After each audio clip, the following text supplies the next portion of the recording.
خون آشام ہے اور خنجر کی مدد سے لوگوں کی گردنوں پر چیر لگا کر ان کا خون پیتی ہے۔ چبھن کا احساس اسی خنجر کا تھا۔ اس نے دونوں ہاتھوں کی مدد سے زاغونا کو دھکا دیا اور چارپائی سے اٹھ کھڑا ہوا۔ اس کی گردن سے خون نکل رہا تھا، اس سے اس کی بنیان بھیگ چکی تھی۔ دھکا لگتا ہی زاغونا دوسری طرف جا گری تھی۔ کاشف نے فوراً اپنی بنیان اتاری اور گردن کے گرد باندھ کر خون کا اخراج روکنے کی کوشش کی۔ زاغونا چلاتی ہوئی اٹھی، لیکن وہ فوراً ہی کمرے سے باہر نکل بھاگا تھا۔ زاغونا بھی چلاتی ہوئی پیچھے بھاگی تھی۔ اس کی آواز خمار آلود تھی۔ بابو بابو، میں بہت پیاسی ہوں، تیرا خون بہت لذیذ ہے، اب تو سڑک پر کوئی بھی نہیں آتا، تم آئے ہو تو ہماری پیاس بجھے گی۔ اس کا دل ایک عجیب انداز میں دھڑک رہا تھا۔ چڑیلوں کو کہانیوں میں پڑھا اور فلموں میں دیکھا تھا، لیکن اس کا اتفاق آج پہلی بار ہی ہوا تھا۔ اس کو اب پتہ لگ گیا تھا اس سڑک پر لوگ بدروحوں کی مرہون منت ہیں۔ وہ جس کمرے میں گھسا تھا، اس کمرے میں بھی ویسے ہی موم بتیاں روشن تھیں جو کہ زاغونا والے کمرے میں روشن تھیں، جس سے کمرے کا ماحول عصبی اور پراسرار ہو رہا تھا۔ کاشف نے کمرے کا جائزہ لیا تو کمرے کے اندر کی چیزیں دیکھ کر وہ مزید دہشت زدہ ہو گیا تھا۔ کمرے کے اندر لاتعداد انسانی کھوپڑیاں اور ڈھانچے موجود تھے، جن کا ڈھیر ایک دوسرے کے اوپر تھا۔ نہ جانے کن بدنصیب انسانوں کو مار کر ڈھانچوں میں تبدیل کر دیا تھا۔ وہ فوراً ان ڈھانچوں کے پیچھے جا چھپا۔ اب کسی بھی طرح اپنی جان بچا کر وہاں سے نکلنا چاہتا تھا۔ زاغونا اس کے تعاقب میں آگے ہی نکل گئی تھی۔ اس کو ڈھیر کے پیچھے چھپے تھوڑی ہی دیر ہوئی تھی کہ عجیب سی آواز سن کر وہ چونک گیا۔ وہ آواز اس ڈھیر سے آتی ہوئی محسوس ہو رہی تھی۔ وہ آواز نہایت عجیب سی تھی، درد و کرب میں ڈوبی ہوئی، جیسے کوئی سخت تکلیف میں ہو، بیمار ہو۔ اس نے چونک کر ادھر ادھر دیکھا تو اس کو ڈھیر میں حرکت ہوتی محسوس ہوئی۔ ڈھیر اپنی جگہ چھوڑتا جا رہا تھا۔ اچانک اس نے ڈھیر کے وسط سے ایک ہاتھ برآمد ہوتے دیکھا تھا۔ برآمد ہوتے ہوئے ہاتھ کو دیکھ کر اس کی چیخ نکل گئی اور اس کو جھرجھری آنے لگی۔ وہ ایک انسانی وجود تھا جو کہ آہستہ آہستہ باہر آ رہا تھا۔ اس انسانی وجود کو دیکھ کر کاشف اپنی چیخوں پر قابو نہ رکھ سکا۔ وہ انسانی وجود تھا ہی اتنا خوفناک، اس کا پورا جسم جگہ جگہ سے زخمی تھا، جس سے خون اور چربی جھانک رہی تھی۔ اس کے چہرے اور آنکھوں کے زخموں پر چھوٹے چھوٹے سفید چاول کے دانے کے برابر کیڑے رینگ رہے تھے، جو کہ اس کے زخموں پر لگا خون چاٹ رہے تھے۔ اس کی آنکھوں کی جگہ بڑے بڑے ڈیلے تھے اور سفید دانتوں کی طویل قطار جھانکتی نظر آ رہی تھی۔ وہ خوفناک انسان کاشف کی جانب بڑھا۔ وہ ڈھانچوں پر پیر رکھتا ہوا آگے بڑھ رہا تھا۔ جس بھی ڈھانچے پر پیر رکھتا ایک چیخ کی آواز بلند ہوتی۔ چیخ ان ڈھانچوں سے بلند ہو رہی تھی۔ وہ آگے بڑھتا جاتا۔ اس نے سوچا کہ اگر میں جان بچا کر بھاگا نہیں تو وہ مجھے جان سے مار دے گا۔ وہ خوفناک انسان جیسے ہی اس کے قریب پہنچا اور اس نے کاشف کی گردن پر ہاتھ ڈال دیا، اسی پل اس کی حاضر دماغی کام آئی اور وہ جھکائی دے کر بچ گیا اور گھوم کر ایک بھرپور لات اس کی پیٹھ پر ماری اور بھاگ کھڑا ہوا۔ اس نے یہ دیکھنے کی بھی توفیق نہ کی کہ اس کی لات کا انجام کیا ہوا۔ جیسے ہی کاشف کمرے سے باہر نکلا، سامنے زاغونا کھڑی نظر آئی۔ اسے دیکھ کر مکروہ انداز میں ہنسی اور چیختی ہوئی اس کی طرف بھاگی تو وہ بکھلا کر پلٹا تو یہ دیکھ کر چونک گیا کہ اس کے پیچھے وہی خوفناک انسان کھڑا نظر آیا تھا۔ صورتحال اب یہ تھی، کاشف کے سامنے زاغونا اور پیچھے وہی خوفناک انسان کھڑا تھا۔ موت اس سے صرف چند قدموں کے فاصلے پر تھی۔ اگر وہ بھاگنا چاہتا تو بھاگ نہیں سکتا تھا۔ آگے کنواں تھا اور پیچھے کھائی۔ ظلموس دفع ہو جا یہاں سے، یہ میرا شکار ہے، زاغونا اس خوفناک انسان کی جانب دیکھ کر بولی۔ اس کی آواز سے غصہ ظاہر ہو رہا تھا۔ جواباً اس خوفناک انسان کے لب ہلے۔ اس کا منہ کھلتے ہی کاشف نے دیکھا کہ بہت سے کیڑے اس کے منہ سے نکل نکل کر فرش پر رینگنے لگے ہیں۔ یہ تیرا نہیں زاغونا، رامونا دیوی کا شکار ہے۔ تو ایک حقیر سی داسی جس کو کھرچن مل جائے غنیمت سے وہ پوڑا ہڑپنا چاہتی ہے۔ ذلموس کے حلق سے کھوکھلی اور چیختی ہوئی آواز نکلی۔ رامونا کا نام سن کر کاشف چونک پڑا، کیونکہ یہ اسی پتھر کے مجسمے کا نام تھا۔ اس نے دیکھا کہ رامونا کے نام پر زاغونا کے چہرہ پر مردنی دوڑ گئی تھی۔ چند لمحے تک وہ سوچتی رہی اور پھر بولی، کچھ بھی ہو، اس کے خون سے صرف میری ہی پیاس بجھے گی۔ زاغونا کا لہجہ حتمی تھا۔ لگتا ہے تم کو سبق سکھانا ہی ہوگا۔ اتنا کہہ کر ذلموس نے زاغونا کی جانب بھاگنا شروع کر دیا۔ اس کو بھاگتے دیکھ کر کاشف بالکل ہی ایک طرف ہو گیا۔ زاغونا نے ذلموس کی طرف بھاگنا شروع کر دیا۔ دونوں ہی اچھل کر ایک دوسرے سے گتھم گتھا ہو گئے۔ کاشف موقع جان کر وہاں سے بھاگ نکلا۔ جیسے ہی وہ اس کھنڈر نما مکان سے باہر نکلا، اس کے سامنے ایک دوسرا مکان تھا جو کہ بالکل اسی طرز کا تھا۔ ابھی کاشف کھڑا ہی تھا کہ ایک تیز چیخ سن کر وہ اچھل پڑا۔ درد و کرب میں ڈوبی ہوئی چیخ کسی عورت کی تھی۔ چیخ سن کر اس کو ایسا لگا جیسے کہ چیخنے والی کو بڑی ہی بے دردی سے ذبح کیا جا رہا ہو۔ اس کا دل یکبارگی اچھل کر حلق میں آ گیا۔ وہ اپنی تکلیف بھول گیا کہ ابھی کچھ دیر پہلے وہ غیر انسانی مخلوق کے نرخے میں پھنس گیا تھا جو اس کے حصول کے آپس میں لڑ رہے تھے۔ نہ جانے ان کی لڑائی کا انجام کیا ہوا۔ کاشف ابھی سوچ ہی رہا تھا کہ وہ کیا کرے۔ چیخ پھر بلند ہوئی تھی۔ اس بار وہ چیخ پہلے سے زیادہ دردناک تھی۔ وہ یہ سوچے سمجھے بغیر نہ رہ سکا کہ یہاں کہیں پر کوئی مجبور عورت پر ظلم ڈھایا جا رہا ہے۔ اس کا دل اس مظلوم عورت کی مدد پر آمادہ ہونے لگا تھا۔ چنانچہ وہ اٹھ کھڑا ہوا تاکہ وہ اس مظلوم کی مدد کر سکے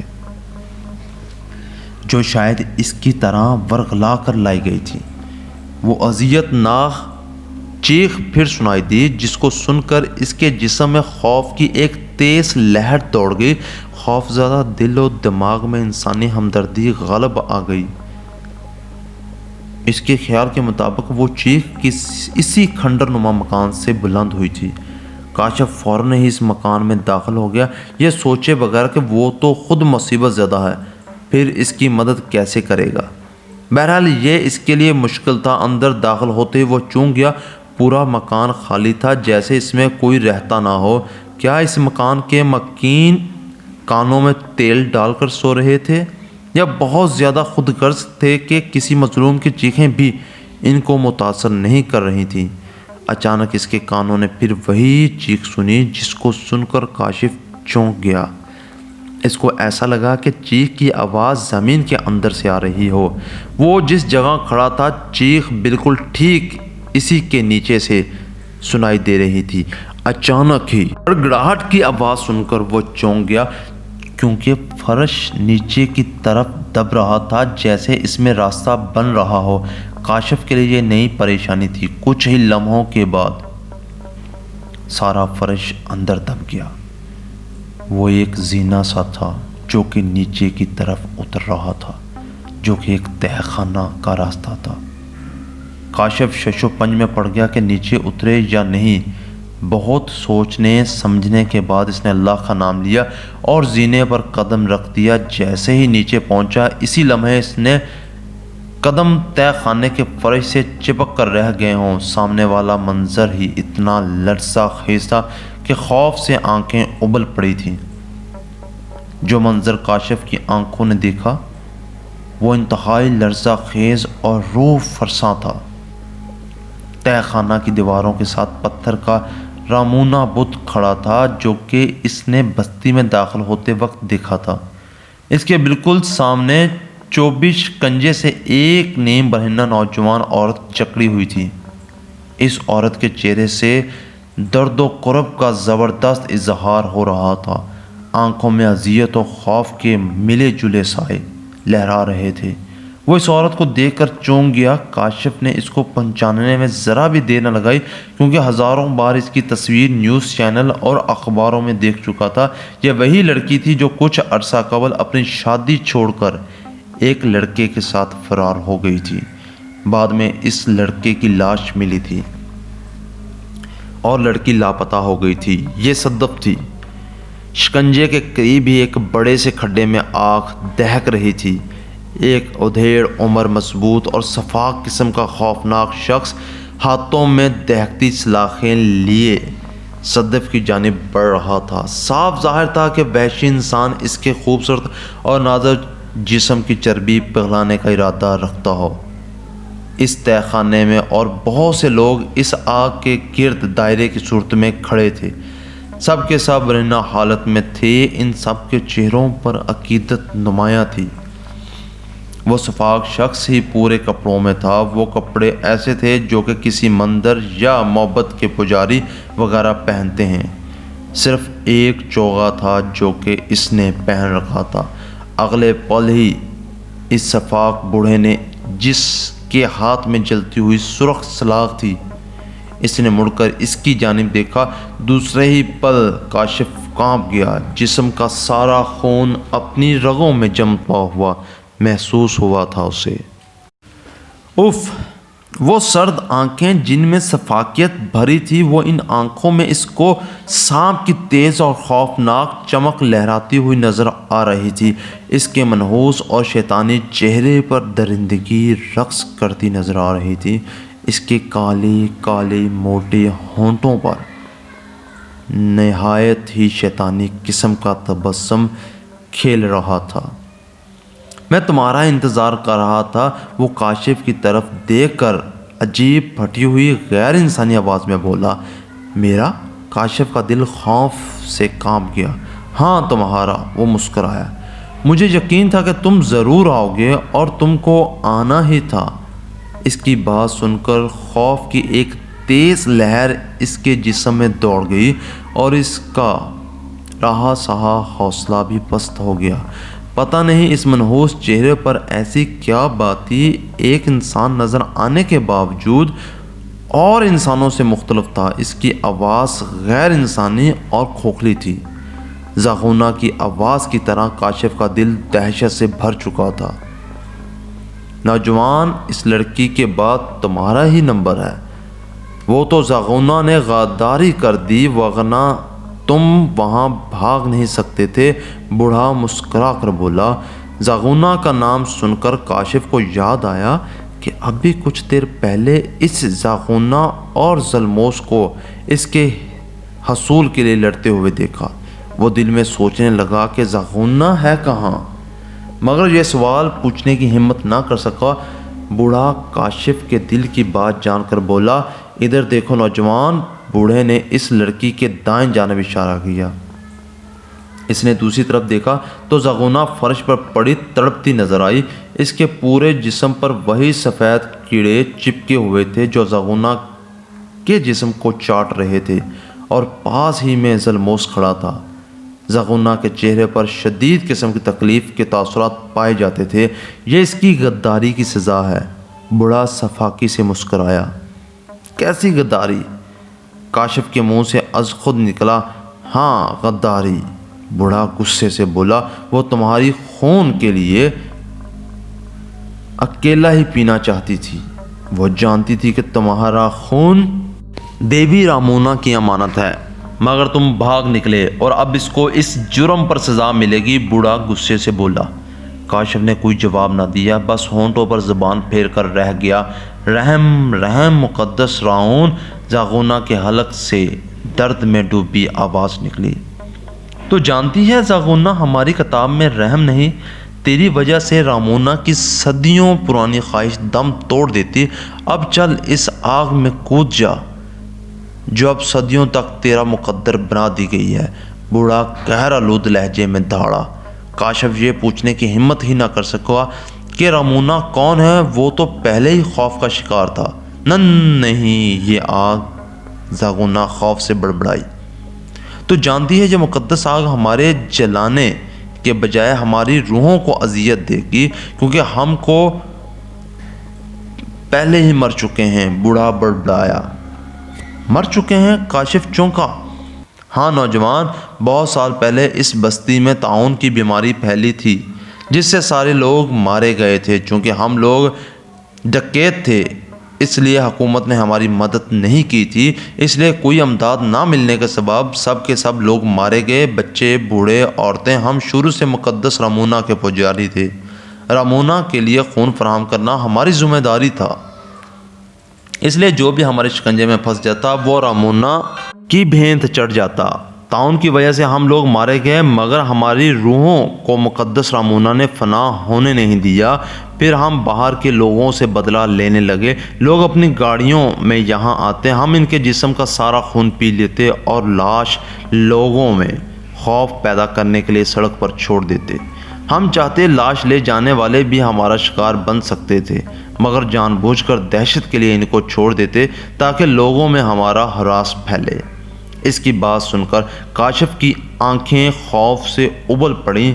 یہ اس کے باعث دہشت زدہ تھا کہ وہ خون اشام روحوں کے چکر میں پھنس گیا تھا۔ بوڑھا چند لمحے تک زاغونا کو دیکھتا رہا اور پھر بولا،